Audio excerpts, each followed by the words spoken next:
is authorized to declare a recess of the subcommittee at any time. Without objection, members of the full committee not on this subcommittee are authorized to participate in today's hearing. As a reminder, I ask all members to keep themselves muted when they are not being recognized. The staff have been instructed not to mute members except where a member is not being recognized and there is inadvertent background noise. Members are also reminded that they may only participate in one remote proceeding at a time. If you are participating today, please keep your camera on. And if you choose to attend a different remote proceeding, please turn your camera off. Quick note of personal privilege. I want to announce to the subcommittee that Chairwoman Waters has appointed the gentleman from New Jersey, Josh Gottheimer, to be vice chair of this subcommittee. I've known Josh a long time. I'm excited to have him on board on the subcommittee. You know, Josh, he's always willing to hear from lots of different perspectives. So I invite you to give Mr. Gottheimer your ideas on what else the subcommittee could do in this Congress. This hearing is entitled Examining Belt and Road, the Lending Practices of the People's Republic of China and the Impact on the International Debt Architecture. I now recognize myself for 4 minutes to give an opening statement. Even before the coronavirus besieged the world, there were worrying signs of sovereign debt distress in developing countries. And much of that debt is owed to the People's Republic of China. In the last 20 years, China has become the single largest official lender to developing countries, dwarfing other multilateral institutions like the World Bank, the IMF, and the countries that make up the Paris Club. Exactly how large of a lender China is, however, remains unknown because the country does not publicly disclose its foreign lending. In addition, very little about the specific terms of the debt contracts have previously been made public. The groundbreaking work of 3 of our panelists today, Professor Gelpern, Dr. Horn, and Mr. Morris, provides the most complete look at the terms of Chinese lending to date. Their report, How China Lends, a Rare Look into 100 Debt Contracts with Foreign Governments, is a first-of-its-kind study examining sovereign debt contracts between Chinese entities and sovereign governments in their entirety. The paper lays out in detail how China has developed standardized contracts containing extreme provisions squarely aimed at the dual goals of protecting its investment and exercising its sovereign power. China seeks to climb the seniority ladder through strict non-disclosure agreements and so-called, quote, no Paris Club clauses, tying borrowing countries' hands in restructuring debts or even acknowledging that debts exist. The contracts contain provisions requiring collateral accounts that are held offshore and off the government's books. And China seeks to expand its sphere of influence by using acceleration and cross-default clauses to impose their policy preferences on borrower nations, going as far as canceling unrelated loans when borrowing nations make policy decisions that China opposes. Given that lack of clarity around exactly how much is owed to Chinese entities and the terms of those agreements, other lenders face uncertainty about their level of seniority and the full extent of the borrowing country's debt servicing costs.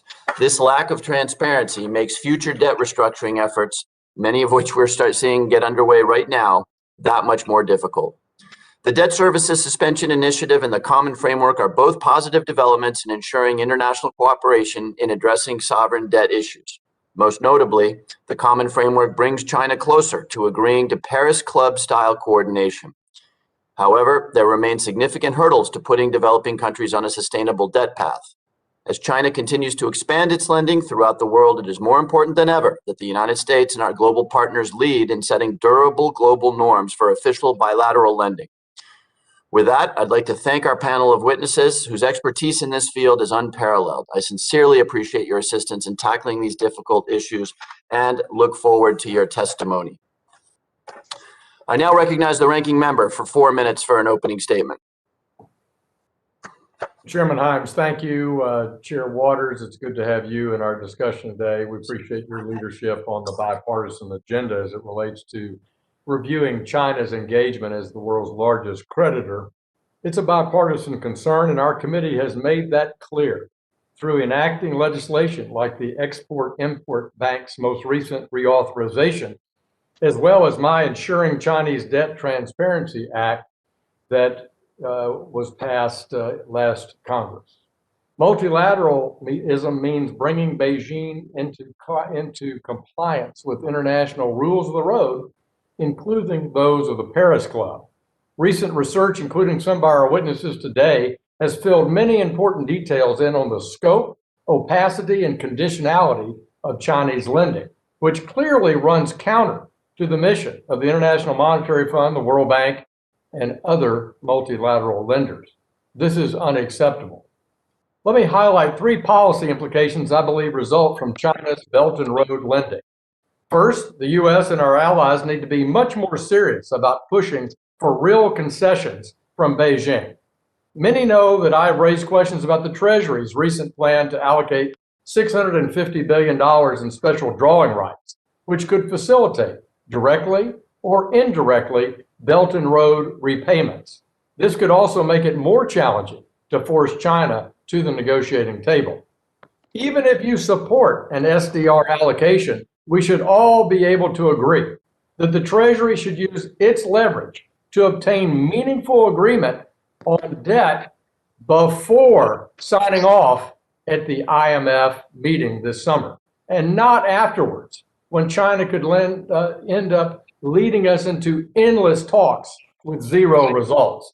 30 years of failure to protect intellectual property, and the recent suspension of 8 years of fruitless discussions by Treasury and our allies on transparency of China's export credit market should remind us just how typical and real that danger is. A meaningful agreement on debt would entail specific long-term concessions on transparency and appropriate coverage of all China's official creditors, not just the ones they claim are arms of the government. We also must consider whether or not the G20's common framework for debt treatment should expand to cover additional borrowers. The time for the U.S. and its allies to nail down these formal commitments is right now, not after an allocation when the urgency of COVID-19 economic downturn begins to fade. Second, we need to find an alternative to developing countries' acceptance of Chinese lending. Much of Chinese credit to low-income countries is at relatively high rates with short maturities, and in some cases requires onerous collateral requirements and cross-default provisions. Loans may be also linked to a country's diplomatic treatment of Taiwan or some other policy at odds with U.S. interests. At the IFI's, Treasury needs flexibility to weigh these kinds of considerations strategically and use the mandates it has to make the IFIs as nimble and effective as possible. Finally, Beijing's resistance to international lending rules, not to speak of the abuse of basic human values in Xinjiang and Hong Kong, once again highlights that it does not deserve more of a voice in the international financial institutions. Shareholding is not just about a country's size of economy. It's about the commitments and contributions to multilateral cooperation. We can't wish this away by believing that the IMF quota for China or the status of the RMB in the SDR basket are things that can entice Beijing into better behavior. It simply hasn't worked, and we must adopt by focusing more countries on the interests that align with ours. I look forward to our panel today, and I yield back to you, Mr. Chairman. I thank my friend, the ranking member, and I now recognize the chairwoman of the full committee, the gentlewoman from California, for 1 minute. Thank you so very much, Chair Himes. I'm so pleased about your leadership on this issue and your bipartisan efforts. Today, we will discuss how we can prevent a pandemic-induced series of sovereign debt crisis and how we can bring international norms and principles to China and its investments around the world. Last Congress, I had the benefit of learning about China's Belt and Road Initiative directly from our military leadership in the United States Africa Command. When I traveled to Germany, the conclusion I drew was that addressing these challenges can only be accomplished with United States leadership through coordinated and thoughtful multilateral action. So I'm pleased we finally have that leadership in the White House with President Joe Biden, and I hope this hearing is informative to not just the public, but to his administration as well. Thank you so very much, and I yield back the balance of my time.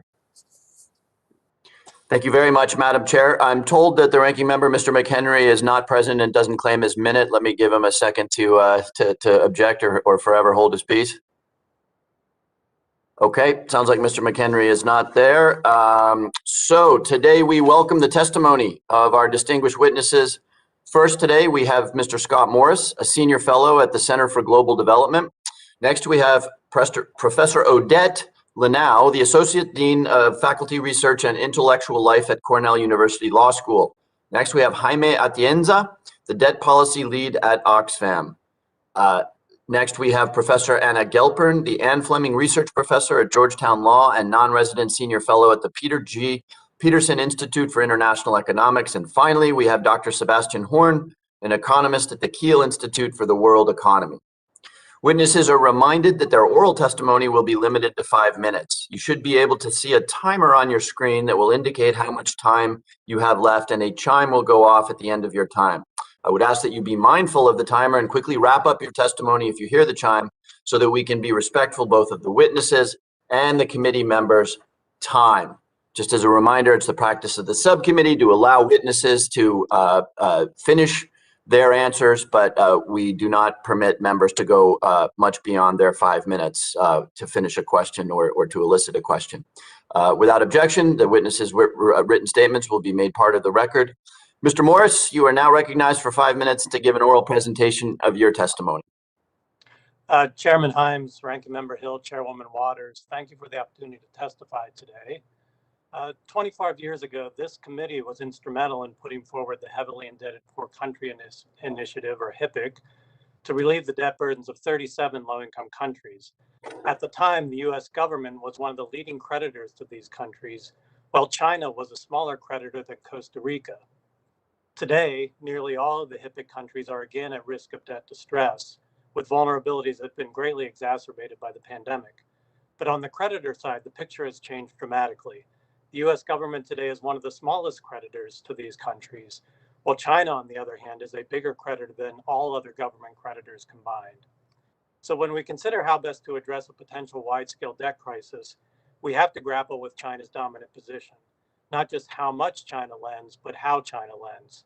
I'll focus the balance of my remarks on the findings of a new report on China's lending practices, as evidenced by their debt contracts, as well as U.S. responses to these practices. I co-authored this report with Anna Gelpern and Sebastian Horn, both also on the panel today, as well as Brad Parks and Christoph Trevish. 4 main insights emerged from our research. First, China's contracts contain unusual confidentiality clauses that bar borrowers from revealing the terms or even the existence of the debt. These restrictions are problematic. They impede budget transparency, they hide the borrower's true financial condition from its other creditors, and they can serve as an obstacle to timely and orderly debt restructurings. Second, Chinese lenders seek advantage over other creditors through collateral arrangements, such as lender-controlled revenue accounts. Accounts of this sort encumber scarce foreign exchange and fiscal resources of developing country governments. And when the accounts are hidden through strict non-disclosure requirements, they can distort the overall economic picture for a country in the eyes of the IMF and other creditors. Again, such arrangements may serve as a barrier to timely and efficient debt restructurings. Third, Chinese lenders also seek advantage over other creditors through requirements to keep the debt out of collective restructuring efforts. Such clauses unambiguously seek to set Chinese creditors apart from and ahead of other creditors in restructuring situations. Fourth, cancellation and acceleration clauses in Chinese contracts have broad scope and imply significant policy leverage over the borrowing country.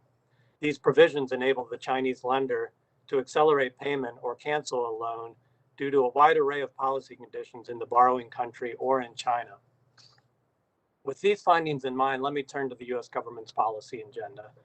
In responding to China, I would urge you to keep the interests of developing countries in mind, particularly during the current crisis.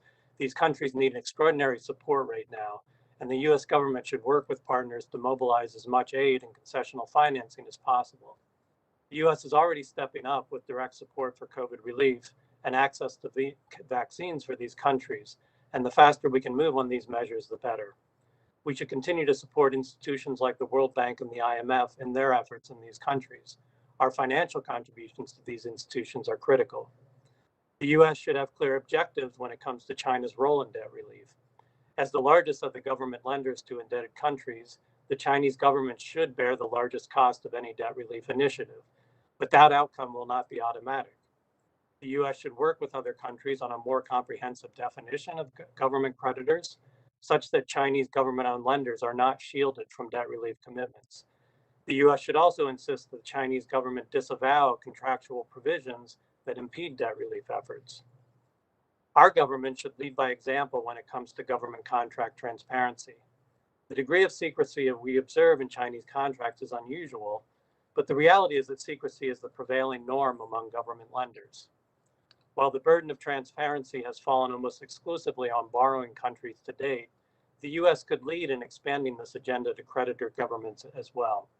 That should start with a commitment to publish government-to-government debt contracts where the US government is a creditor.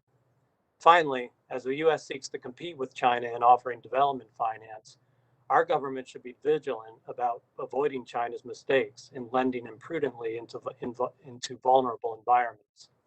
There's no doubt the US government could be doing more to support infrastructure projects in developing countries, but doing so in a manner that protects the US taxpayer and benefits these countries will require focusing on measures of project quality and safeguards, financing terms that are appropriate to the country's circumstances, and strong alignment with the IMF and the World Bank in their financing frameworks. Thank you. Thank you, Mr. Morris. Ms. Lanau, you are now recognized for 5 minutes to give an oral presentation of your testimony. Chairman Himes, Ranking Member Hill, Chairwoman Waters, and members of the subcommittee, thank you for the opportunity to testify. The United States faces a turning point in the international debt architecture for 2 reasons. First, pandemic-related debt distress will be a multi-year issue. This means that the international community is currently paying closer attention to these problems. There may be greater appetite to put in place necessary changes. Second, the global balance of economic power is likely to shift in the coming decades. The US has been the central actor in international finance for 50 years. This will not necessarily be the case forever, so it should act today to cement its values going forward. In the remainder of my remarks, I want to emphasize 3 ways that the problematic elements of Chinese lending practices fit into broader sovereign debt concerns. First, these lending practices do not exist in a vacuum. They reflect and amplify general and endemic issues. These include a lack of transparency in loan terms and conditions, insufficient concern for whether debt actually benefits a country's underlying population, and a lack of comprehensive creditor participation. The practices of certain Chinese creditors take these general defects to the extreme. Still, the best way to constrain troublesome practices by one country is to establish norms relevant to all countries. Otherwise, efforts to constrain problematic actors are unlikely to stick. This has been a key principle of the post-World War II global order, and it remains essential. Therefore, any efforts to improve Chinese lending practices must be part of broader progress in the debt architecture. Second, if the US is concerned with China's increasing role in international capital flows, it should work now to solidify values of transparency, accountability, public benefit, and comprehensive participation. As with any path, this begins with an initial step. The US should commit to supporting a swift, stable, and equitable public health and financial recovery from the pandemic. This will be essential to a full global economic recovery and also help to forestall follow-on consequences, such as political instability and disruptive migration patterns. In the medium term, the US should implement widely accepted lending and restructuring principles across multiple tracks, including contract term improvements, domestic legislation, and international initiatives. This matters whether creditors are private investors or government actors, especially when these categories are starting to blur. For long-term progress, the US should consider the establishment of an independent authority to facilitate these improvements. Especially given the potential changes in the global balance of power, an independent authority committed to broadly acknowledged principles could be helpful. My third and final point involves corruption and mismatched financial incentives in a number of borrowing countries. Greater tolerance of corruption may be a problem in some Chinese contracts, and again, this issue implicates broader and long-standing dynamics in international finance, where the decisions of borrower elites may not always reflect the interests of their citizens. This means 2 key things. First, We should not punish countries' populations when dealing with a pandemic and the related debt crisis, even if elites have made financial mistakes. It makes sense to promote transparency and responsible lending now, but the most vulnerable will suffer the most from inaction. Second, US and other international actors must take the lead in implementing and modeling new norms and practices. We sometimes hear that debtor countries are primarily responsible for transparency and other reforms, and that's true. But ruling elites in these countries may prefer to foot drag, while their citizens often do not have the information or the power to take action.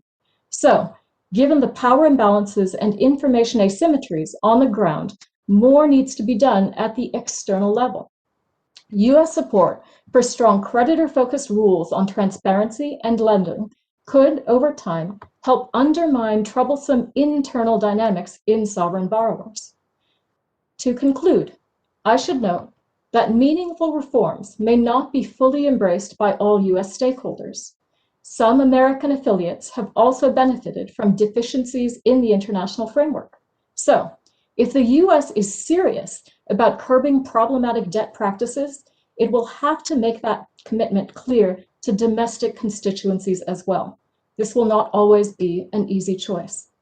Thank you again for the opportunity to testify. Thank you, Ms. Lanau. Mr. Atienza, you are now recognized for 5 minutes to give an oral presentation of your testimony. Chairman Himes, Ranking Member Hill, Chairwoman Waters, and members of the committee, good morning and thank you for the opportunity to testify today. My name is Jaime Atienza and I come to this committee as the Global Debt Policy Lead of the Oxfam Confederation. The timing of this session is critical, as we have seen the debt situation, especially of the poorest countries, worsen significantly in recent years and even more after the COVID hit. In February 2020, before the pandemic was declared, the IMF stated that over half of low-income countries in Africa were either in debt distress or at high risk of being so, and things have only worsened since. Debts, both with China and with private creditors, represent the largest threat to their economic options for recovery, so both need to be tackled to bring in effective solutions. The human impact of a debt crisis is often overlooked. Higher spending on debt means lower spending on public services, which means fewer teachers, health workers, and hospital beds for hundreds of millions of citizens in need. It also means further entrenching the cycle of poverty for many, the impacts of which fall particularly hard on women, as unpaid care work must often fill the gaps. The impact of COVID-19 in Africa has been profound, with a 10-year setback in poverty, a steep rise in hunger, and desperation leading to more migration.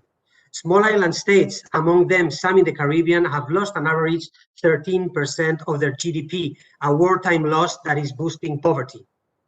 In large part, because of their debt burdens, poor countries are unable to redeploy their resources to the most urgent needs.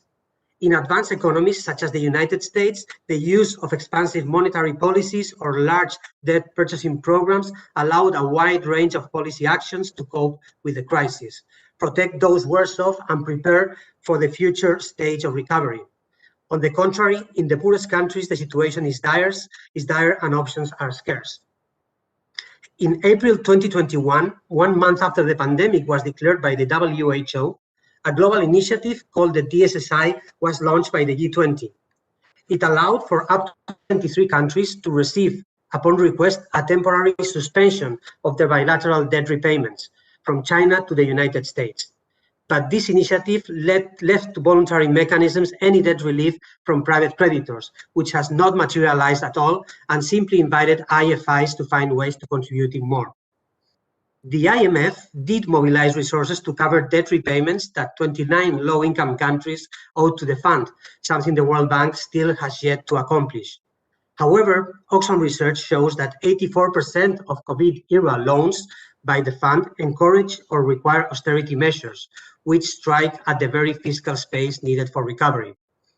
Overall, design flaws with DSSI have meant that only 46 of the 73 eligible countries requested any debt suspension, And at the end of 2020, only 5.7 billion of debt repayments were suspended, with almost 90% of those repayments still flowing out of poor indebted nations.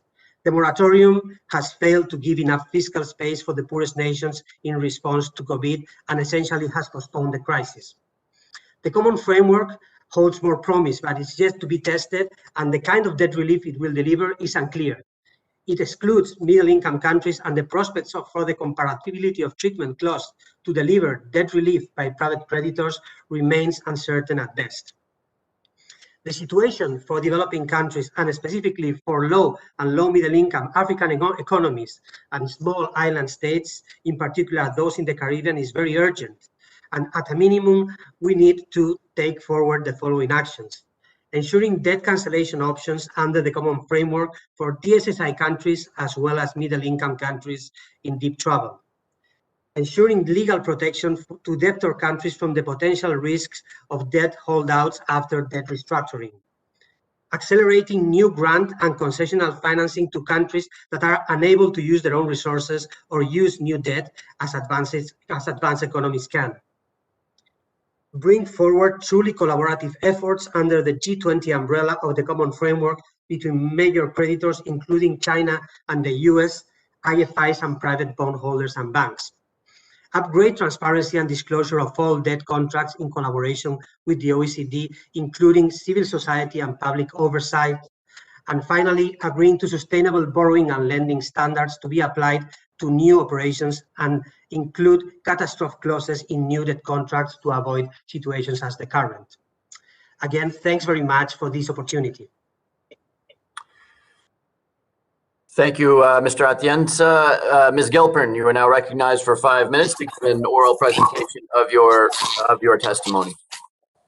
Thank you very much, Chairman Himes, Ranking Member Hill, Chairman Waters, and members of the committee. It's a privilege to be here and talk about both the next steps for financial architecture reform as well as the role of China. And I'm happy to answer questions along with my co-authors about the China lending paper.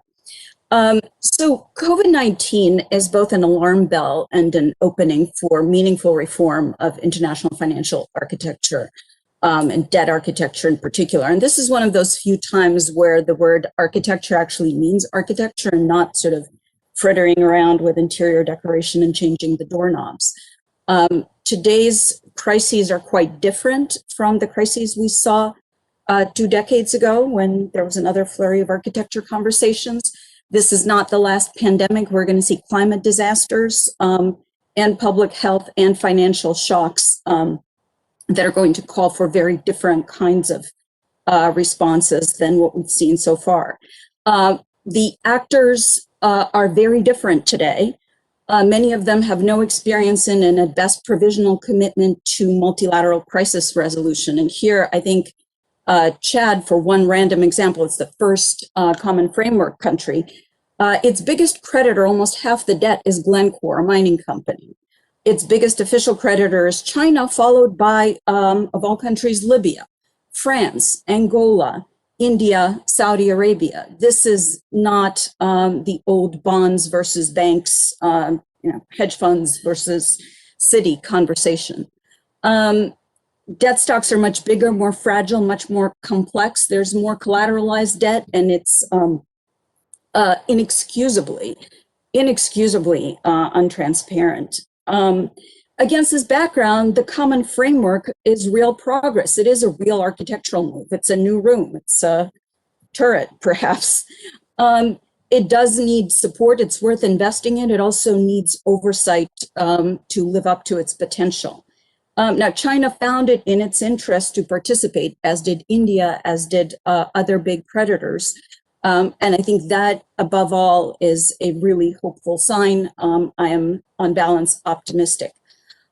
So I'm testifying here purely in my personal capacity, but I did want to highlight for the members some takeaways from a Group of 30 report on sovereign debt and financing for post-COVID recovery, which does focus on next steps in debt architecture reform. In particular, I think many of us are on the same page the common framework should be open to any country in debt distress, not just the poorest. It's a problem to have just the poorest countries be eligible, both because it marginalizes and kind of the common framework as a mechanism, but also because it creates a stigma that I think would be very undesirable going forward in the architecture project. The common framework has to establish a record of transparency, equity, and consistency from the very start. So this means that creditors have to renounce the debt terms that conflict with their common framework commitments. Now, you can always waive the contract terms if you're a creditor, right? There's nothing magical about the G20 standing up and saying, we're not going to enforce these terms that my colleagues and I have found, particularly the No Paris Club term, and certainly confidentiality provisions. Comparability, which Mr. Atienza mentioned, is essential. And that, by the way, should make this whole distraction of a conversation about who is an official and who's a private creditor, it should make it go away. I don't care if you're official, I don't care if you're private.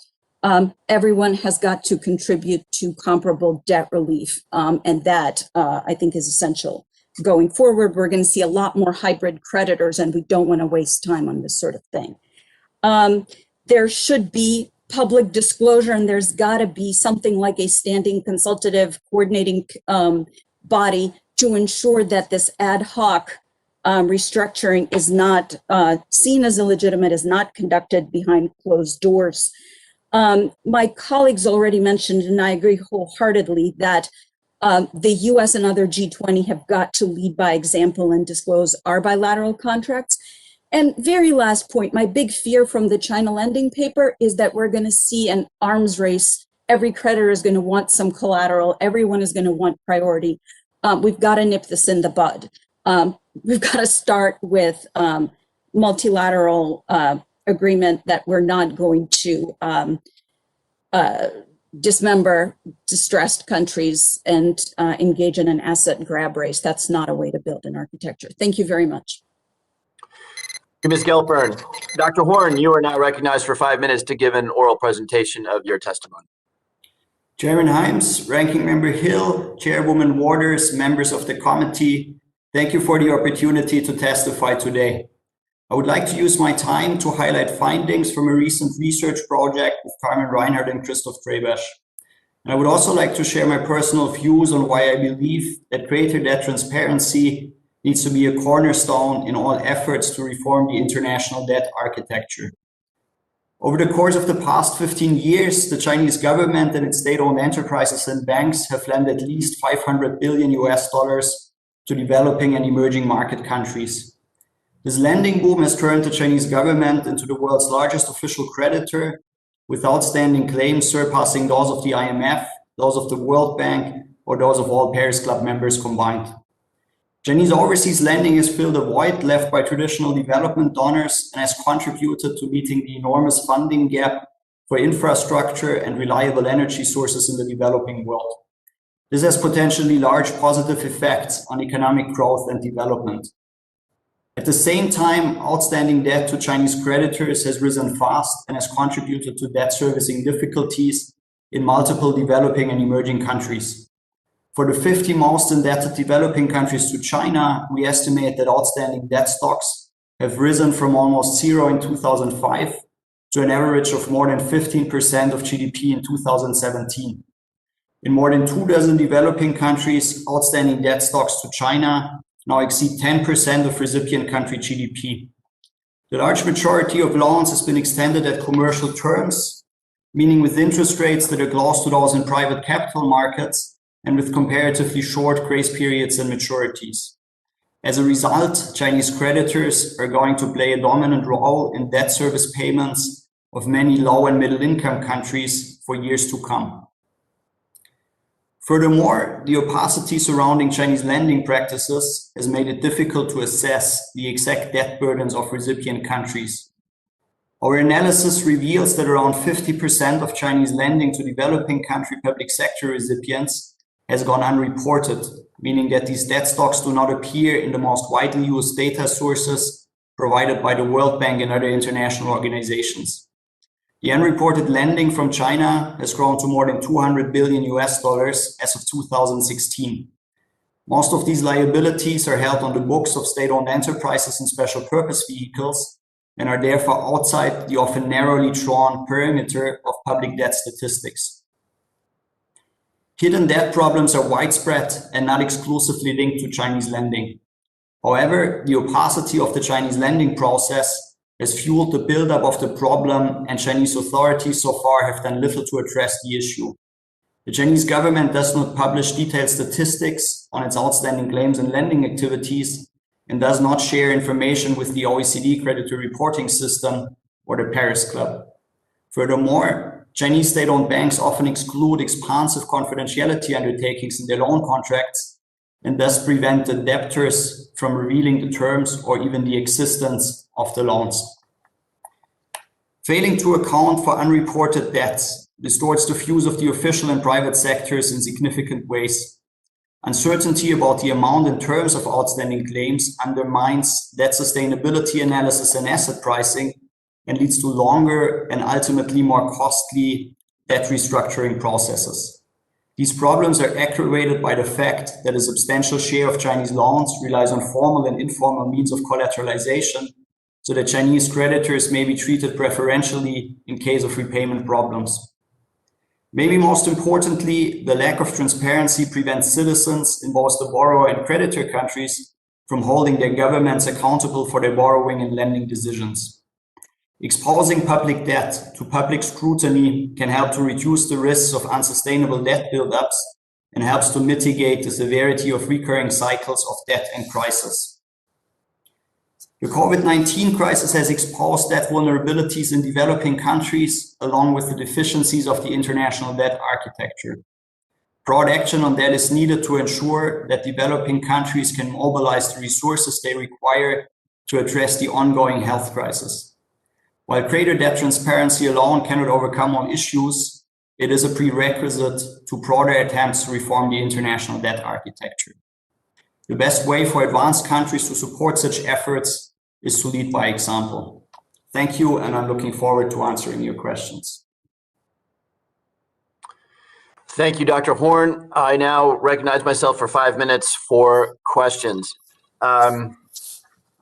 Ms. Gelper, let me start with you. My experience is that underwriting documents and contracts usually include representations and warranties that forbid a borrower from assuming additional debt that is senior to that debt, and would create a technical default if that occurs. My understanding is that at a minimum, a lender will expect to be asked for consent to for a borrower to take on debt that is senior to that debt. So my question is, first of all, do you have any sense for how widespread Chinese lending that may actually be creating technical defaults is?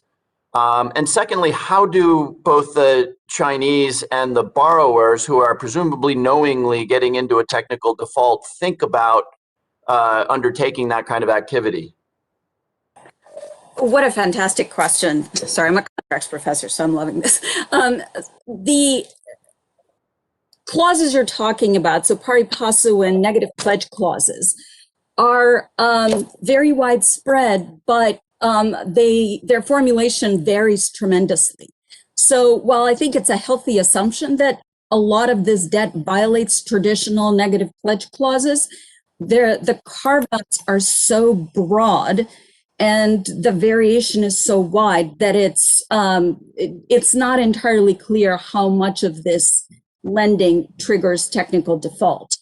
Also, what we found, and my colleagues can elaborate, is not so much formal collateralization as just a contractual promise to route funds in a certain way. You may recall we did this with, when we did an emergency loan for Mexico in the United States in the mid-90s, and it's just a contractual commitment. Now, ours was in the open and politically very controversial in both countries. The trouble here is that these bank accounts are, many of them are behind the veil of confidentiality, so people don't know. answer is Thank you, Ms. probably, Gelfand. but Let me, not clear. not to be rude here, but I want to get one or two more questions before I run out of time. Dr. Horn, you intrigued me with the last thing that you said, that one thing we could do is actually set a good example. The Chinese are famously resistant to moral suasion or to abiding by otherwise generally accepted international norms. So I open this to Dr. Horn to start, but would love to get a more broad answer. What leverage does the rest of the world really have? I'm not talking again about just moral suasion. I'm talking about what leverage do we really have to bring the Chinese into a more multilateral framework for this sort of lending? Now, in addition to leading by example, I think the most powerful way in this regard would be to work to the debtor countries and require them to have robust debt disclosure laws in their domestic laws that requires them to publish lending contracts if they themselves take them up as part of the debt disclosure process. I think that would be beneficial for the borrowers and would have this effect of creating a standard that debt needs to be public in order to enter into effect. Any other thoughts on leverage that the rest of the world may have to achieve that end? Well, Mr. Chairman, I think I share to some degree your skepticism. I do think it is about using the multilateral settings that we have. As Anna Gelpern noted, the G20 Common Framework is a step forward. So it's a matter of how do we build on that. And this agenda, which I think all of us have pointed to around transparency, really is a critical piece of the next steps. And no, I agree. There's no guarantee that China is going to get on board quickly, but I do think, part of the process is that we demonstrate a willingness ourselves to take this on, and then we push very aggressively, certainly in the G20, but also in the IMF, the World Bank. These are institutions where China is the third largest shareholder, and I think we can rightly point to the obligations of the leading shareholders to do the right thing here. Thank you. Mr. Atienza, very quickly, the equilibrium clauses that Professor Gelpern, Mr. Morris, and Dr. Horn wrote about, they would appear to have perhaps a chilling effect on the implementation of new environmental and labor laws in countries that borrow from China. Do you share that concern? So I think I really believe that what my colleagues say is a true concern that needs to be factored in. And I just want to say that it's important to try and find frameworks where China will join others, but leading by example is not enough. I made the point that we need the privates to be part of the mix. And Dr. Gelper mentioned too, if we want them to be part of efforts that are broader, it's not only about bilateral. They, for their size, compete with others that are in this mix, and it's not just governments. So I think that's a direction to take. Ensure everybody is sitting around the table, and then there will be a better option of pushing China forward as well. Thank you. Thank you, Mr. Atienza. I now recognize the distinguished ranking member for 5 minutes of questions. Thank you, Chairman Himes, and again, thank you for this very constructive panel, and thank all the witnesses for their excellent commentary. I've shared my concerns time and time again about, is China really going to come forward and be a constructive partner in the debt relief efforts? In speaking with the Treasury Secretary and others, people, including today, have celebrated that China has said, well, we'll participate in the common framework. And I'm not saying that's not encouraging. That's certainly a good small step. But as with so many things with China, trust but verify is important. In your very good study that our witnesses have drafted today, there's a reference to a contract with Argentina, between Argentina and the China Development Bank, and it says, the borrower shall under no circumstances bring or agree to submit the obligations under the finance documents to the Paris Club for restructuring, or into any debt reduction plan of the IMF, World Bank, or any other multilateral international financial institution to which the state, Argentina, is a part of, or the government of the PRC without prior written consent of the lender. So does that sound like Mr. Morris, somebody who is ready to participate in the Paris Club? Congressman, that provision in particular is clearly at odds with what the Chinese government has committed to under the common framework, and which is why I think for the U.S. government, it ought to be a priority to get a very explicit disavowal of those kinds of provisions, both in the existing contracts, but also a commitment not to use those kinds of provisions going forward. But you're absolutely right. It creates a clear conflict, and particularly a burden for the borrowing country here, where they are making a contractual commitment to a Chinese lender that is at odds with their own obligations to other creditors and to the multilateral institution. Right. And is not in their long-term interest. I mean, the Chinese loans might be expedient by rate or shortness of terms, but they come with these unprecedented non-disclosed features that we've seen turn into an utter disaster in Zambia, in Ecuador, in the Maldives, in Sri Lanka, and the list goes on, which everyone here certainly knows. Would you say that the G7 countries, our finance ministers and our leaders, including President Biden, should have that as a part of the G7 meeting where they say that they will together press China for this kind of transparency? I agree with that completely. I think, while there's ultimately, we aim for progress in the G20 because China would make commitments there. I think to get there, we need very coordinated and cohesive efforts by the G7 countries, which are going to be much more like-minded on these issues. Yeah, I agree. I just don't see how within the IMF framework there's any real enforcement capability here. I see transparency, and I like the idea of a register on the SDRs transfer, for example. But we have to educate our friends in the developing world on what's a good loan versus a bad loan. One other comment, maybe Dr. Horn on this one. In your paper, you show this non-disclosure chart, which I found very interesting. And the red bars are, of course, after 2013.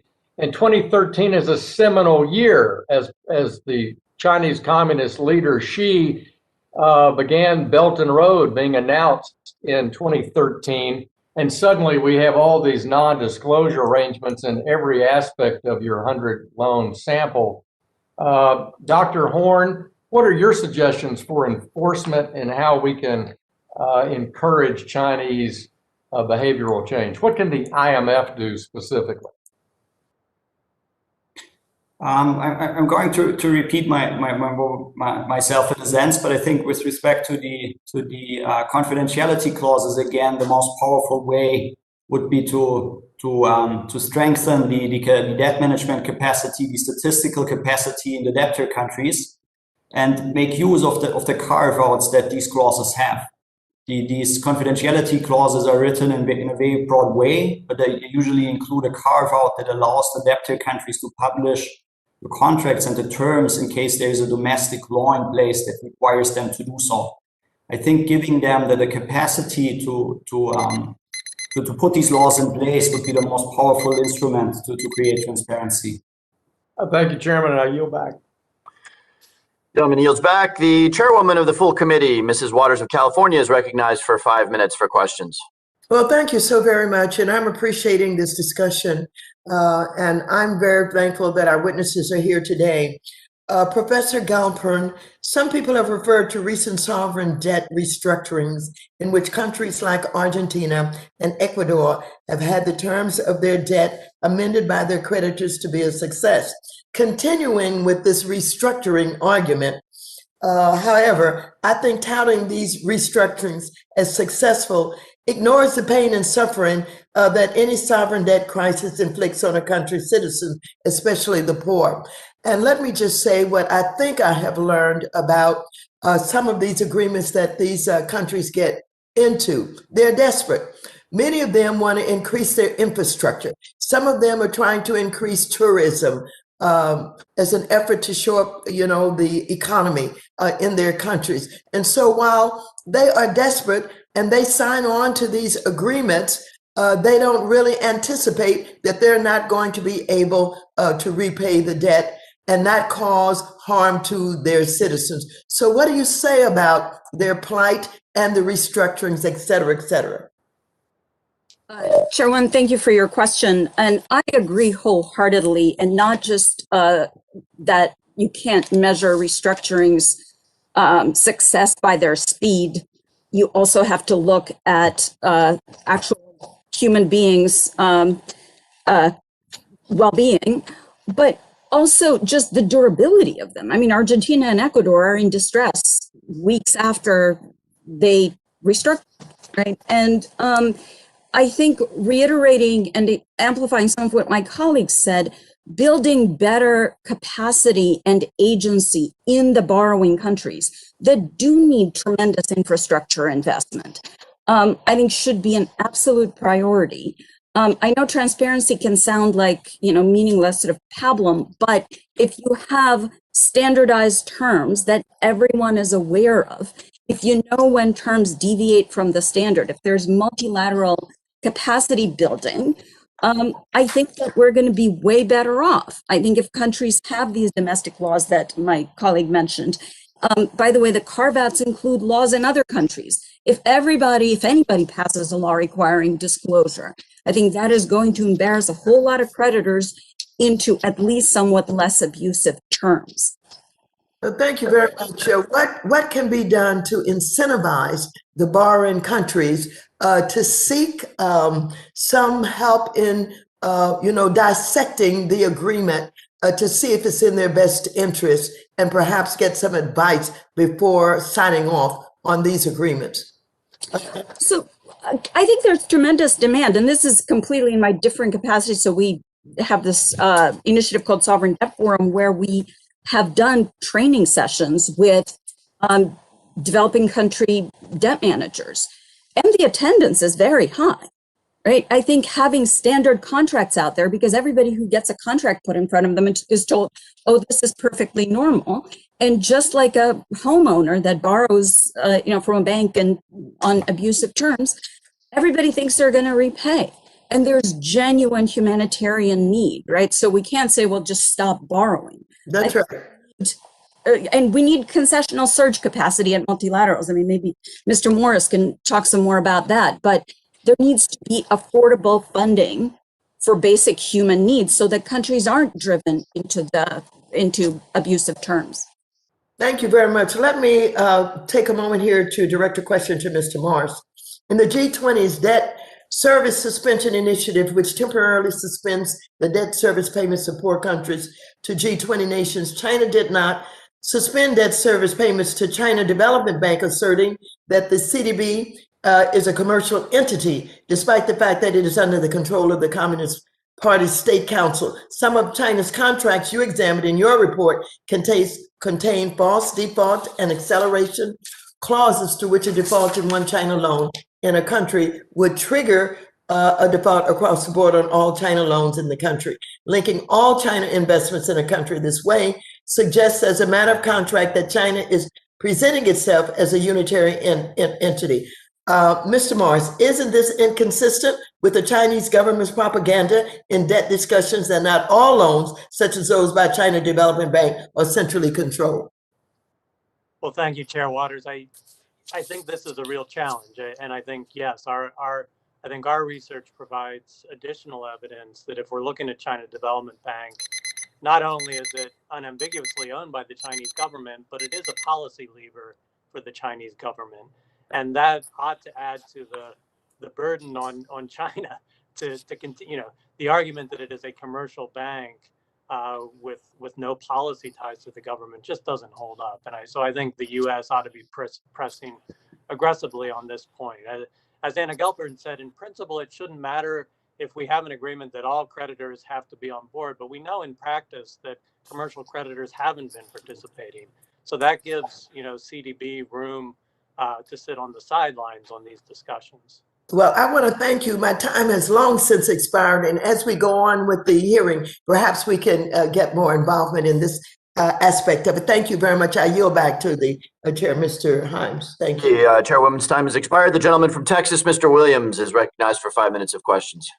Thank you, Mr. Chairman. And I'm glad we're having this hearing today because we need to find a way to properly counter the growing influence of China around the world. However, China's centrally controlled command economy is going to make it impossible for the United States to compete in terms of spending. By some estimates, the Belt and Road Initiative is estimated to have funded over 3,000 projects with a total value of over $4 trillion since it was begun. We should not be looking to try to outmatch China in terms of dollars and cents. But what I hope we pay attention to is how China is currently taking advantage of the international financial institutions and examine how we can close some of the loopholes that are being exploited. If we can better understand how China is using these institutions to their benefit, we'll be able to counter some of their influence without breaking the bank.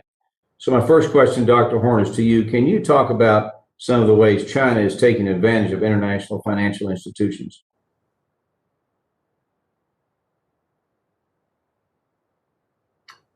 Dr. Horn? Yeah, I'm thinking about your question. Okay. I'm not perfectly sure what you're referring to. Well, look, some of the ways how is China taking advantage of international financial institutions? I think that one problematic element that comes back to what Scott Morris just said is the ability of Chinese lenders, and I think that's a flaw of the general international architecture to self-select into specific categories depending on the situation and to seek structural advantages.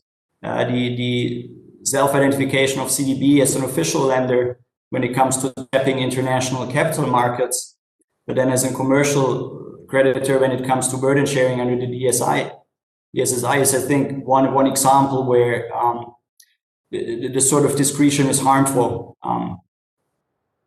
Okay, thank you. Speak to that. COVID-19 has been devastating to every country across the globe, but particularly for less developed nations. For poorer countries that are in need of financing and desperate need of outside investment, this opened up a great opportunity for China to step in and offer assistance.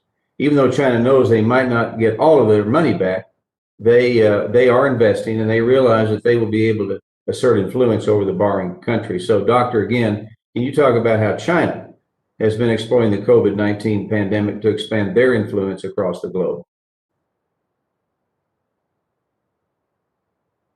So I think this is not necessarily specific to the COVID pandemic, but I think as a general point, foreign assistance always comes with some form of foreign influence. So that's also true for the case of Chinese official lending overseas.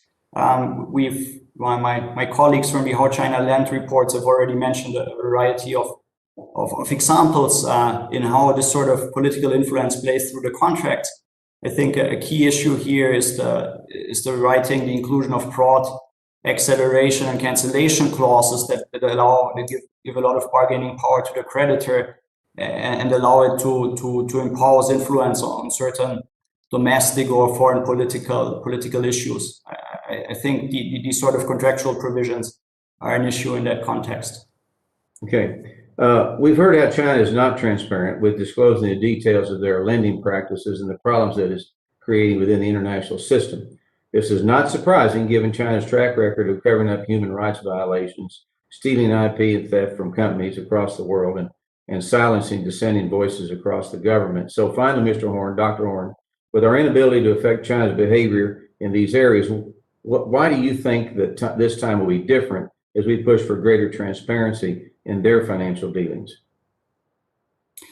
Again, I share some of the skepticism that has already been voiced that repeated commitments might not really make a material difference this time. So again, I think the most powerful way to try to create transparency, if the creditors are unwilling to do so, is to really enable the debtors to put out the contracts and the debts and their terms into the public space.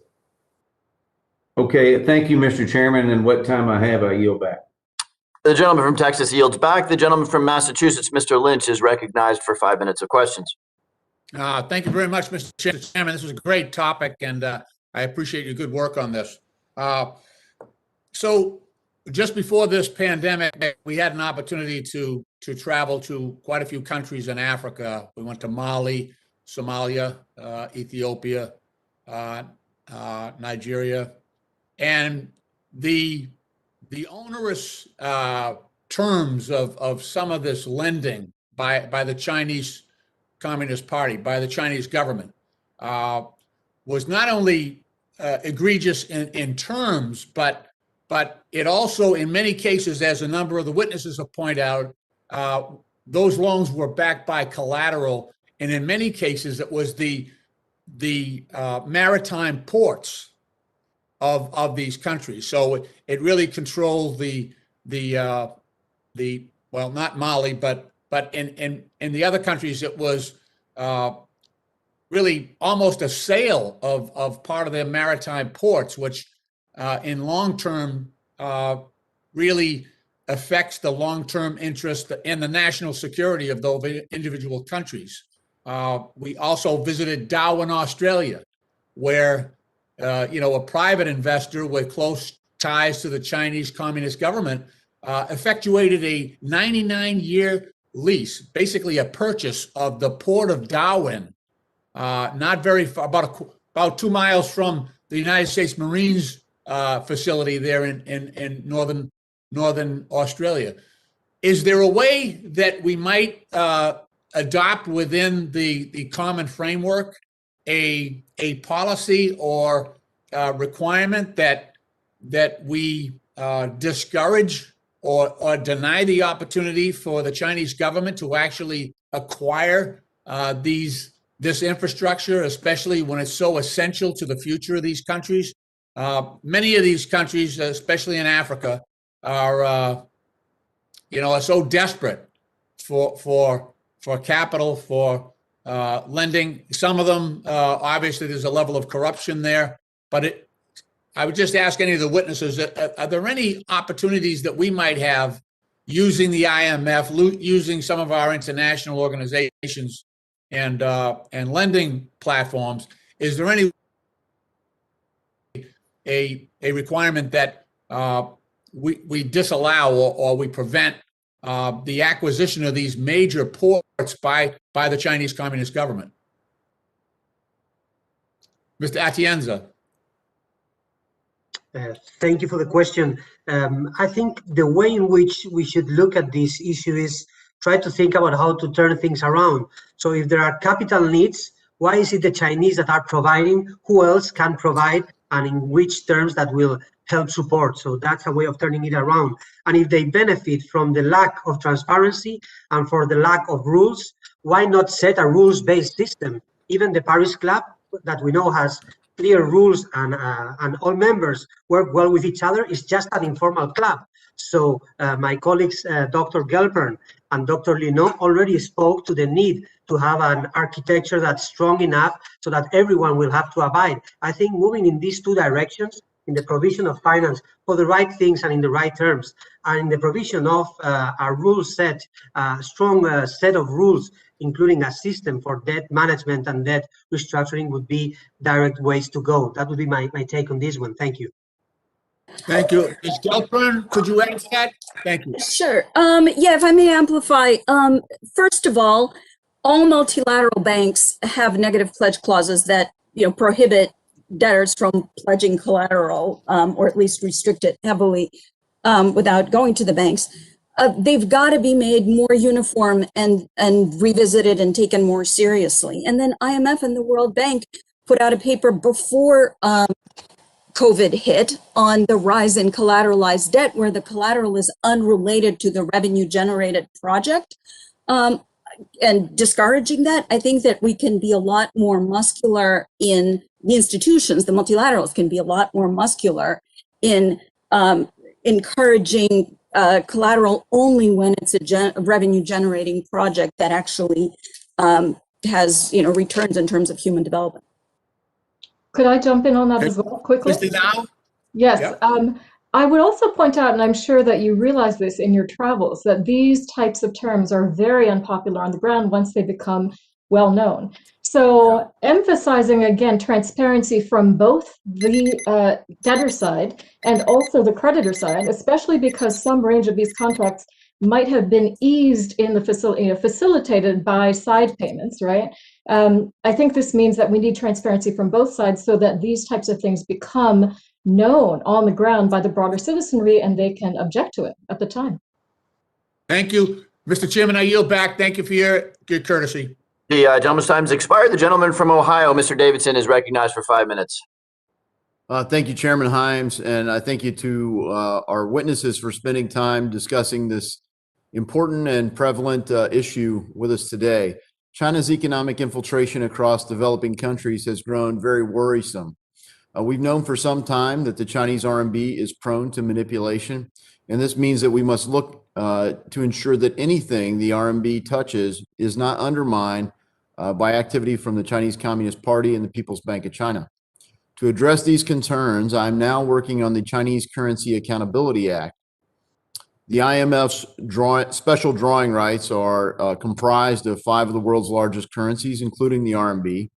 The bill would require that the United States oppose and vote against any increase in the RMB inclusion of the SDR currency basket, unless the Treasury Secretary can provide a report to this committee and to the Senate Banking Committee that certifies China is abiding by fair monetary practices. Effectively, this would ensure that there would be no RMB increase in the currency basket unless China adheres to the principles of the Paris Club. I look forward to working with the subcommittee and my colleagues on holding China accountable to the same standards that the rest of the world is abiding by. A question for Mr. Morris. In your testimony, you state that suggesting that these borrower countries could selectively default on their legal obligations to Chinese lenders is misguided and would ultimately be damaging to the countries. Could you explain a little more as to why this is a bad idea for those countries to selectively default on debt? Thank you, Congressman. I think as much as we do view China as a singular actor, and certainly just in the scale of its lending for a lot of these countries, it stands out. Nonetheless, it is a creditor, among creditors, and I think the challenge for borrowing countries is if you default on a single creditor, whether it's China or any other, it's going to make your life more difficult more generally as a borrower for all creditors, because you're violating the terms of a contract you made. Maybe I'll leave it at that. I know that Dr. Gelpern can speak to this issue from deep expertise. Yeah. So just to pick up there, and I'll open it up. But what kinds of tools could the U.S. use more effectively in our kit bag, and how could developing countries interact with the United States? In their, they've already gotten caught in the snare that China laid for them when they've taken some of these debt instruments. What kind of tools do we have, and how could we work with some of these countries? Well, thank you. If I could just emphasize, in my recommendations, I started by emphasizing the financing these countries have during this crisis, which is a little bit at odds. We're talking about the debt vulnerabilities they face. So it seems odd to be thinking about new financing coming in. But I think we have to find ways to get money into these economies as they grapple with this crisis. And that means financing terms that are appropriate to their circumstances. I think the best way to do that is to give our full support to institutions like the World Bank and the IMF so that they can be stepping up at a time, by the way, that Chinese lending has actually fallen off a lot. So for a lot of these countries, on a net basis, they are paying a lot more back to the Chinese than they are receiving in new loans. So that's, all the more a drag on their economies. And I think all the more reason why the lenders that reflect our values and our way of doing things could be stepping up right now. Yeah, so I'd open up to the panel. There is already a problem within countries that have taken on too much debt. What short of just pumping U.S. dollars into other countries, frankly, at a time when they're needed in our own. What kinds of tools could we use to work with these countries?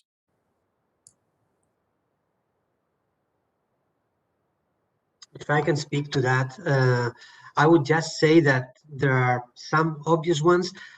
We've lost the chance, in my view, in this 2020 year of providing debt cancellation to countries that were already under strong debt distress. And I think that's a road to go. It's not new cash. Of course, it has some impact, but it's much cheaper than postponing the crisis and putting a new pile of resources on countries.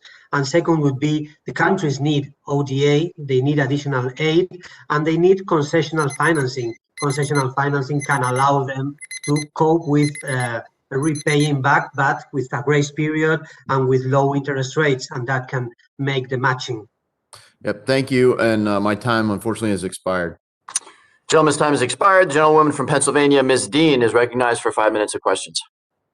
Thank you, Chairman Himes, and to the ranking member, and thank you, Chairwoman Waters. I do want to say to our expert witnesses, thank you. I hope you will forgive me for moving between this important subcommittee hearing and a markup in judiciary, so don't take my in and out as anything other than trying to do 2 jobs at once. But I do thank the witnesses. Professor Gelpern, I wanted to start with you. Could you go into greater depth as to the opaqueness of Chinese foreign lending policies and what concrete steps we can take for greater transparency?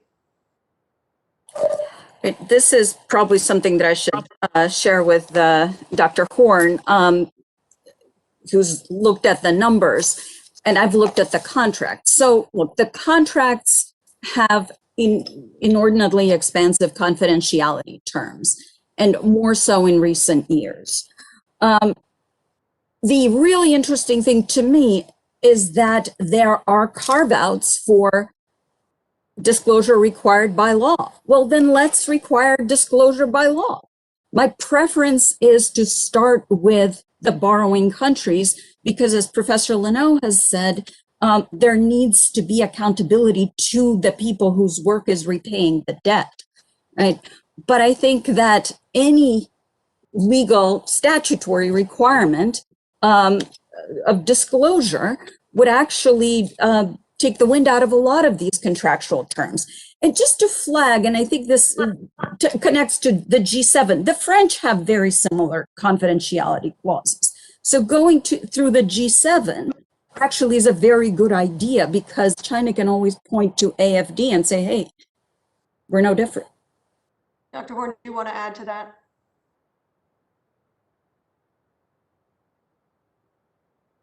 No, I fully agree with what Professor Gelpern has said. Maybe just to add one additional suggestion. I'm fully in favor of having a global debt census in which we try to create a global database that has detailed and comprehensive loan-level data on sovereign debt. And that, of course, that requires information sharing from both the debtors and the creditors, but having that in place, perhaps hosted by an international organization such as the World Bank, I think will help to raise the pressure on those creditors that refuse to disclose. That's really helpful. Thank you. Professor Leno, could you please offer us a little greater detail about the concern you raised in your testimony regarding the corruption in Chinese lending practices? In addition to simple bribery, and that seems like a crazy oxymoron, simple bribery, are there other criminal aspects that we should be considering when talking about Chinese sovereign debt deals? So on the specific issues of Chinese lending, I think that some of my fellow witnesses might be able to speak more fully on particular issues. But I think in general, you're highlighting that corruption is an issue and it can distort the way sovereign lending is done, and particular sovereign debt terms is a major problem. I mean, of course, this is not just Chinese entities. This is a broader issue in the international financial architecture. So I think we need to think about dealing with that problem and, again, embedding our response to Chinese issues in a more broader international approach, because I think that is much more likely to stick. I think that's been one of the themes on this hearing, and I want to emphasize that. So if you're thinking about this broader approach in which you're enmeshing Chinese lending, right, I think you need to remember that it takes two to tango, or sometimes more than two to tango. So you really need a multi-pronged approach, right? So first, we want to think about constraining the capacity of corrupt officials in these borrowing countries to hide funds, right? Because that's going to limit incentives for the type of corruption that we're thinking about, both straight up bribery and also the use of sort of side accounts and like middlemen and these other types of more hidden mechanisms that are not, pay for play direct bribery, but are akin to that, right? So we want to make sure that any of these types of funds become more easily discoverable. So strengthening efforts to target tax havens and to discover ultimate beneficial owners of shell corporations would help, right? In addition, I think we need to make clear that bad faith creditors can't recover on debt, right? They should be sure that the debt signing authority actually exists in these countries. And so this emphasis on clarifying laws and making sure that there are laws in place in the borrower countries for this, I think would help a lot. And again, I think creditor side transparency in lending is very important, especially when there are debtor side corruption concerns. So I think you really need to think about this as a whole package in which Chinese actions are embedded. I thank you. I see my time has expired. Thank you, Mr. Chairman. I yield back. Gentlelady's time has expired. The gentleman from Ohio, Mr. Gonzalez, is recognized for 5 minutes.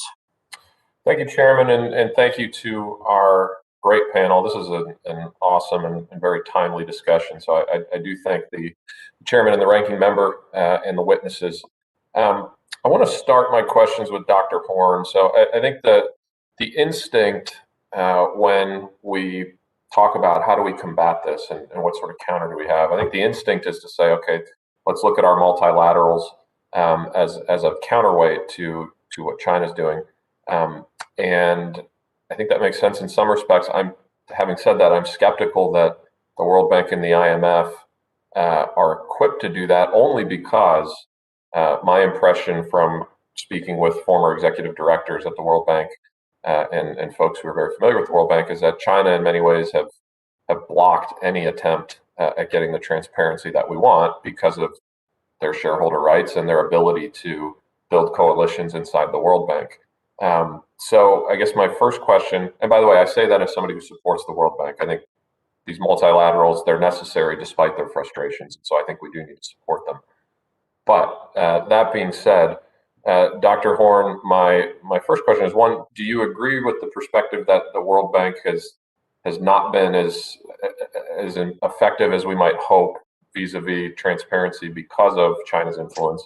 And then if yes, should we be looking to create an alternative, either through the D10 or the G7 or some sort of alternative financing mechanism that can push back on this stuff?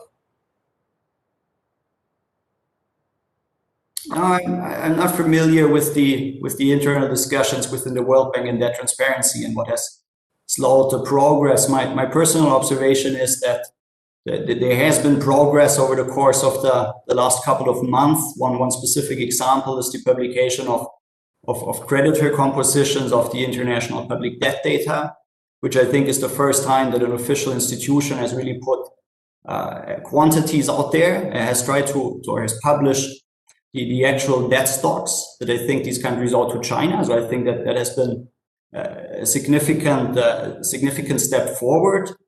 I also share your initial statement that these multilateral institutions will need to play a very important role in making offers to these countries that lessens their dependence on China when it comes to spending for infrastructure and energy. So I think one more general point that I would like to make is that part of the attractiveness of Chinese lending for these countries over the course of the past years and the past decade has really been the lack of alternatives when it comes to financing large-scale projects in high-risk countries. And I think to do that and to offer these countries alternatives, the multilateral institutions will need to play a key role.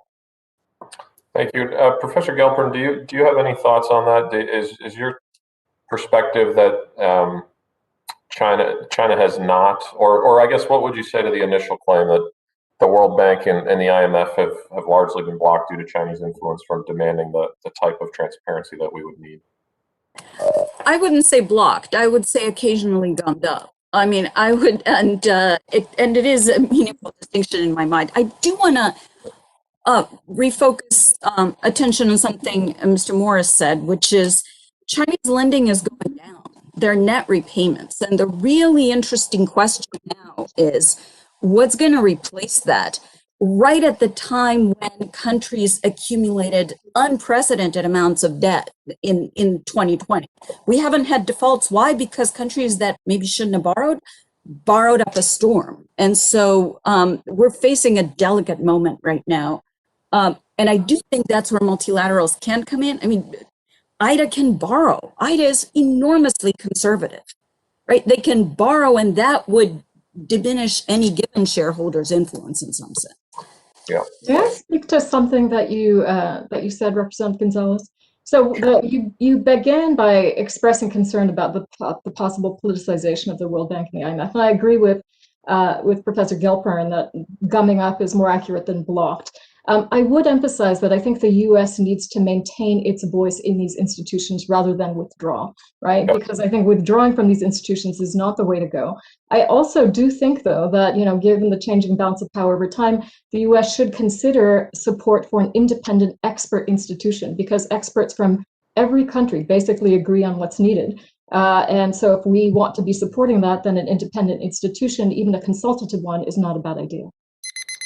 Thank you. I'm not as sanguine about the World Bank. I agree we absolutely need to be at the table, and we need to be leading at the World Bank to the extent that we can.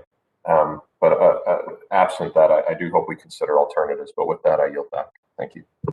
Time has expired. The gentleman from New York, Mr. Torres, is recognized for 5 minutes.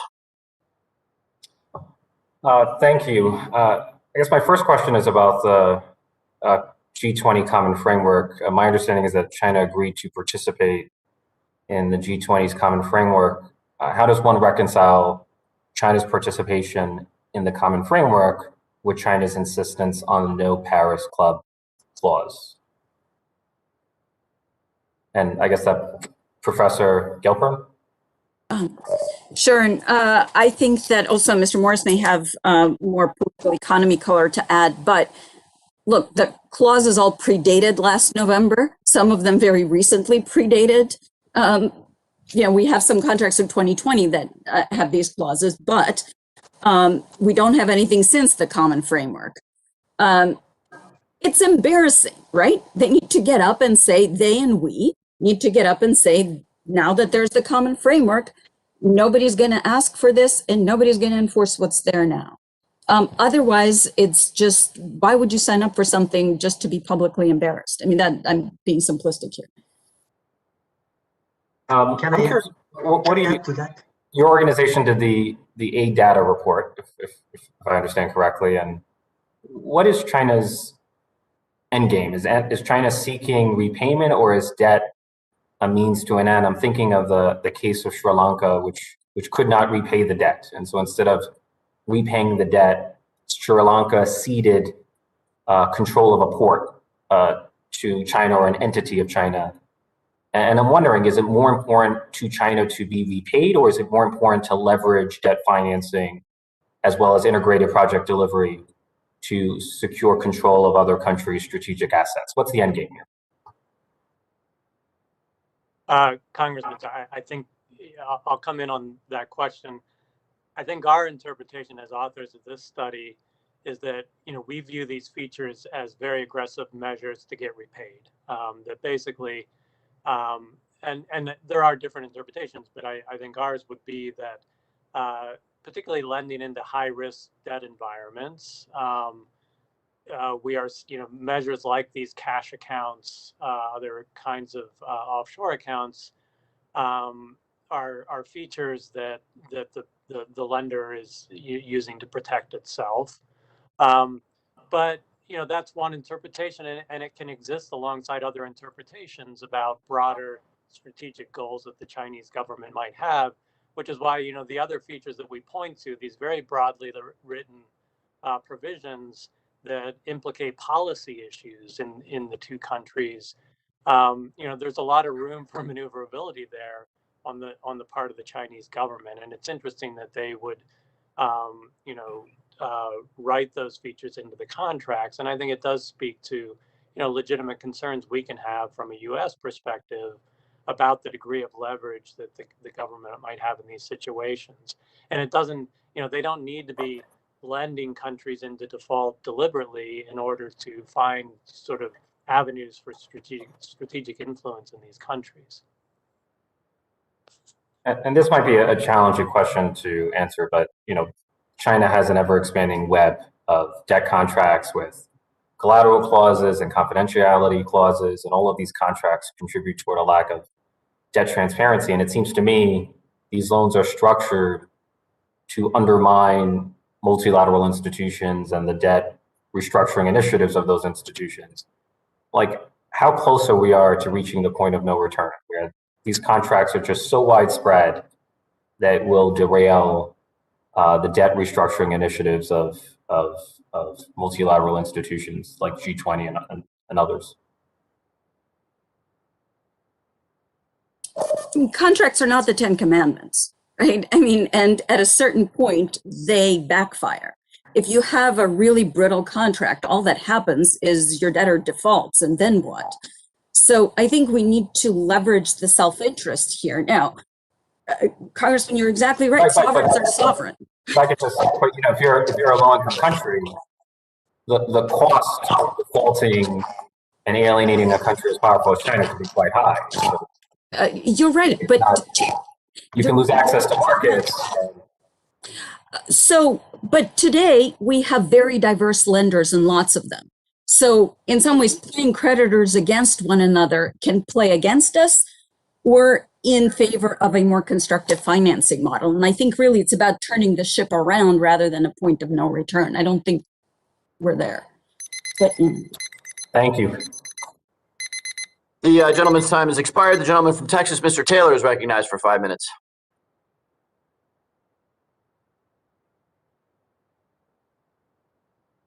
Did we lose Mr. Taylor? Mr. Taylor?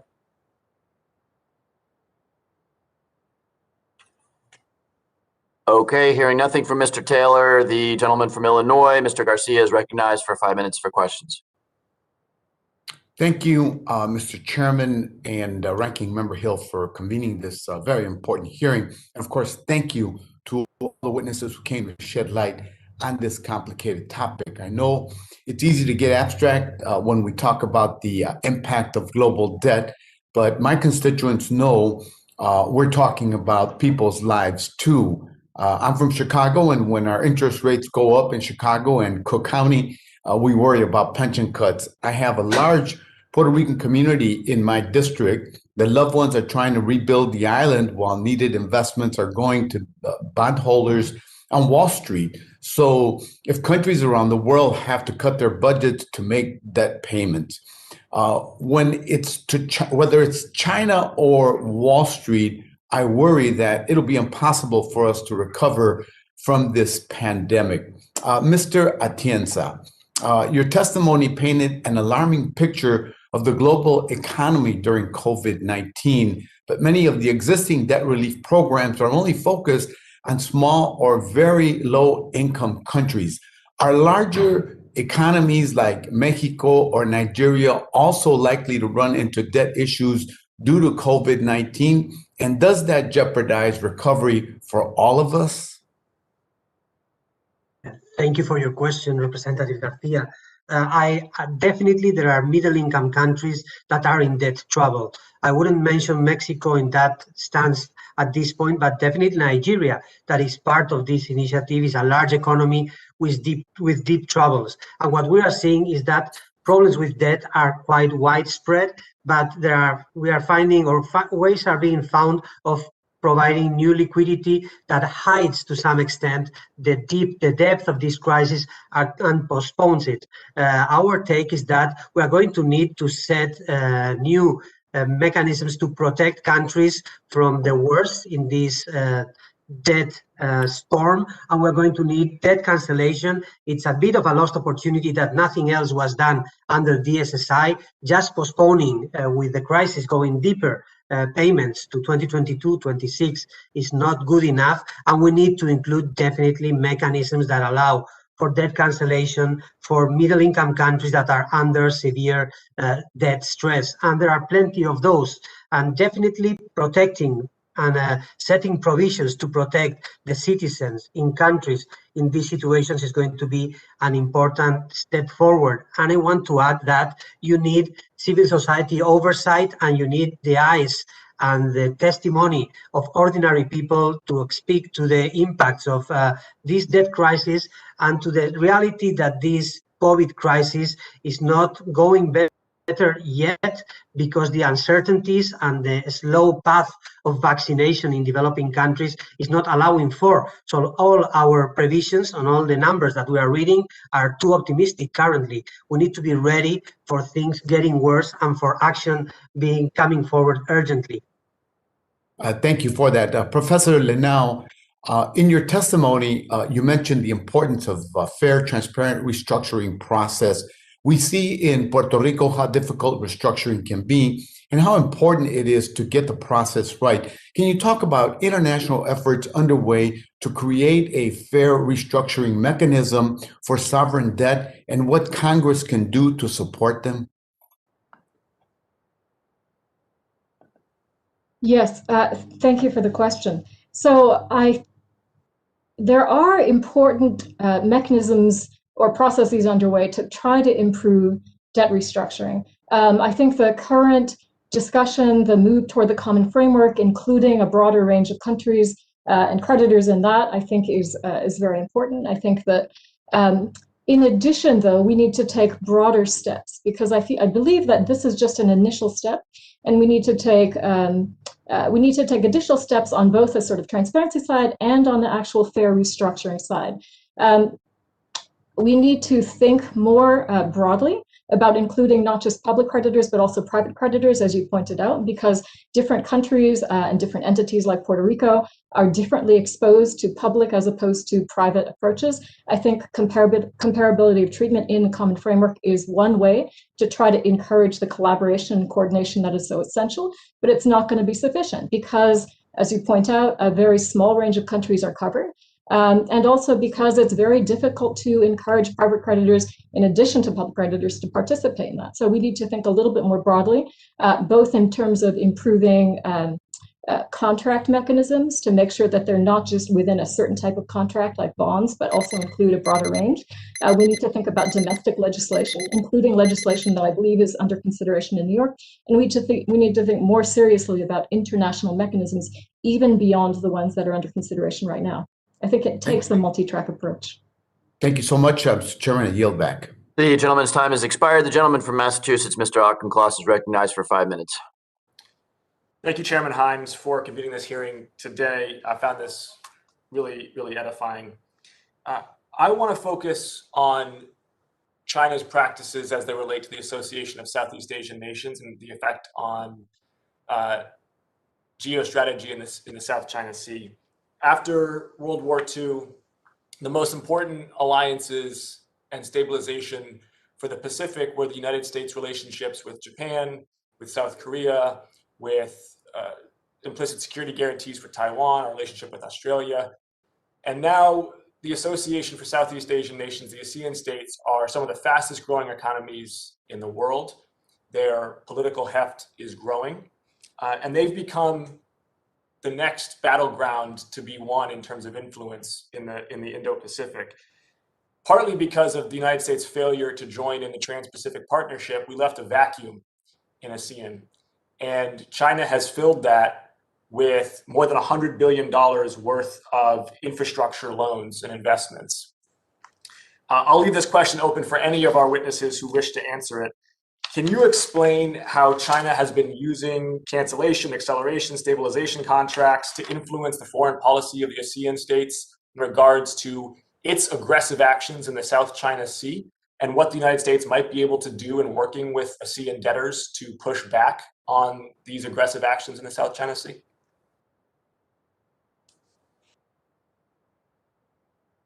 Congressman, maybe I'll come in on this. I mean, I guess I would say two things. One is just to observe, entirely separate from these loan contracts, we do have to appreciate the nature of influence that comes with the scale of lending that you just described. this volume of financing just inherently creates significant leverage when it's between two governments, as it is in many of these cases. And as you said, while we are looking at China lending globally, there's no question that there's a particular concentration in Southeast Asia, and it is it is inextricably linked with a broader range of objectives on the part of the Chinese government that isn't strictly commercial or economic. I guess with all of that in mind, it's particularly striking then to be able to look at these debt contracts and see that on top of all that, the Chinese lenders, government-owned lenders, have taken that step of making explicit this kind of leverage, that basically by writing pretty aggressive, broad terms to enable cancellation, acceleration, in ways that we can read into a lot of different kinds of behavior. To be honest, speculative on our part, because it's hard to observe in practice what this looks like. It's not transparent, but it is striking that these are written into the contracts.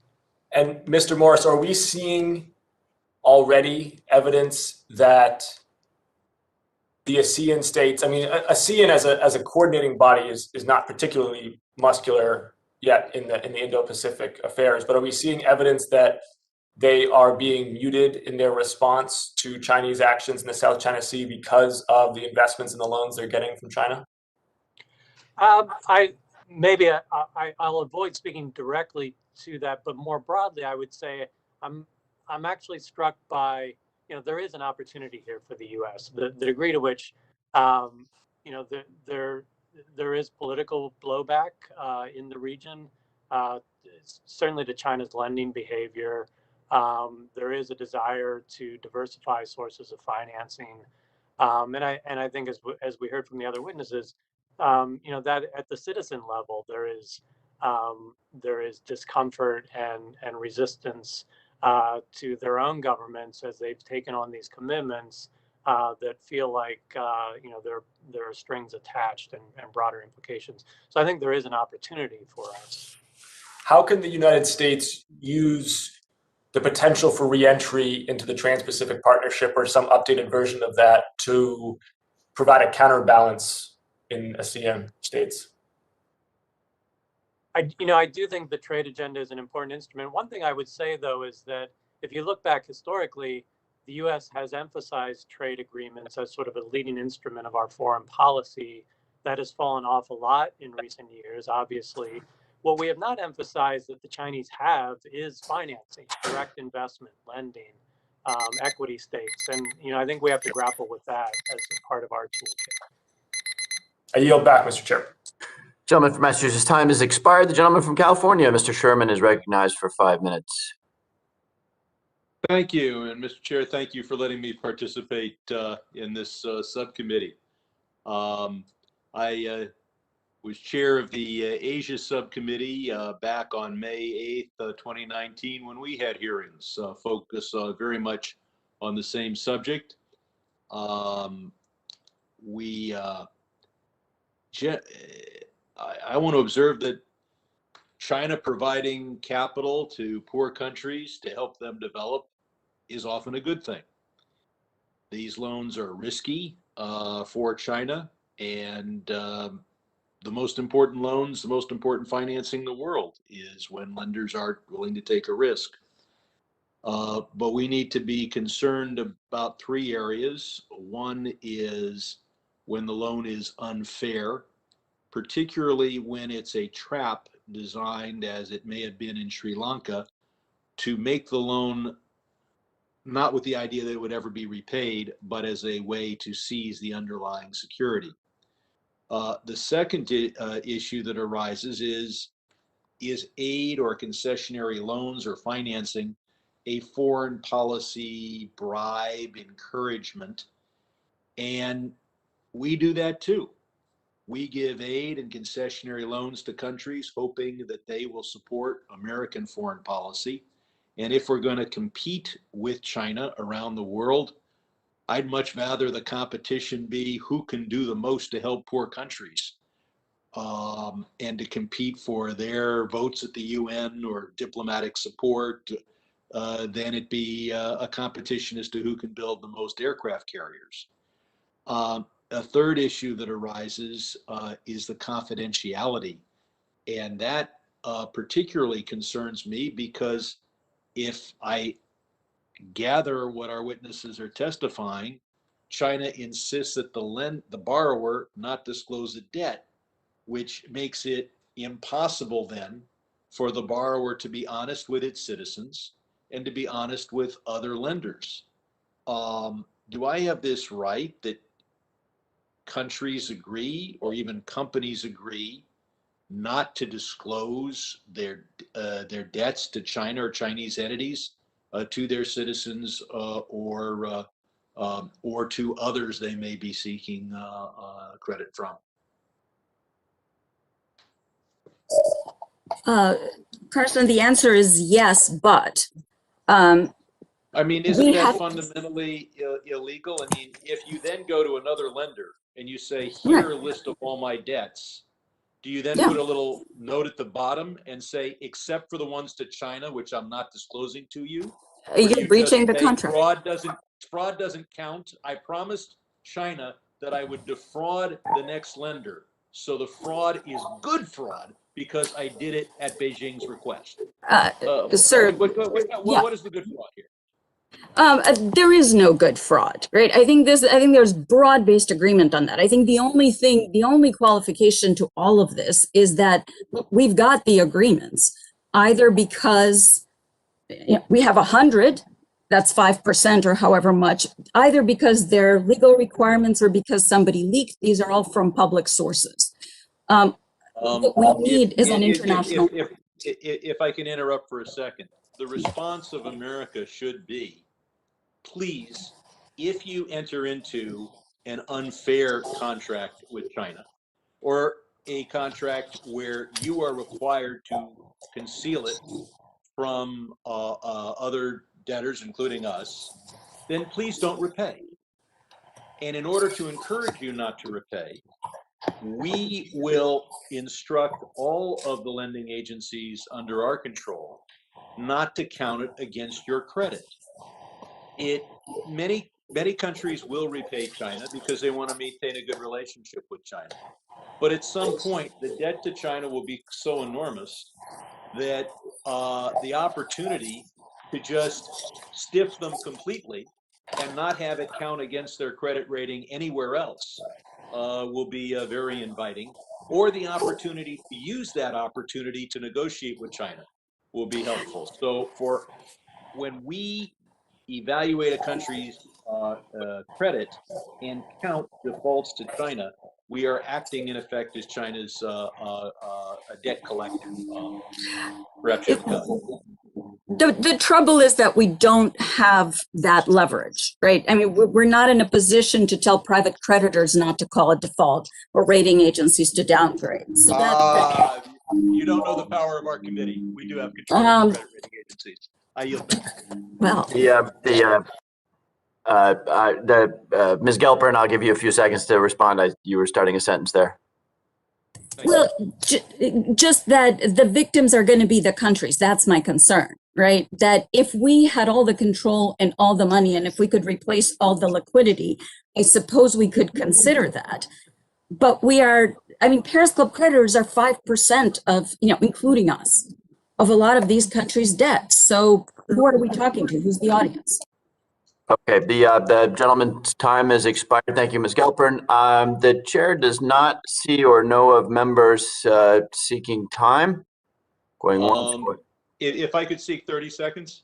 Mr. Sherman, you're recognized for 30 seconds. I just want to respond. This would, what I'm suggesting would just be an option for a country to use. And if they thought it wasn't in their interest, they wouldn't use it. And I'll yield back. The gentleman yields back. Seeing no additional members, I'd like to extend a hearty thanks to all of the witnesses for a fascinating conversation and a lot to follow up on today. Without objection, all members will have 5 legislative days within which to submit additional written questions for the witnesses to the chair, which will be forwarded to the witnesses for their response. I ask our witnesses to please respond as promptly as you are able if you get such questions. Without objections, all members will have 5 legislative days within which to submit extraneous materials to the chair for inclusion in the record. I remind members that written questions and materials for the record should be submitted to the email address provided to your offices. With that, I thank our witnesses once again, and this meeting is adjourned.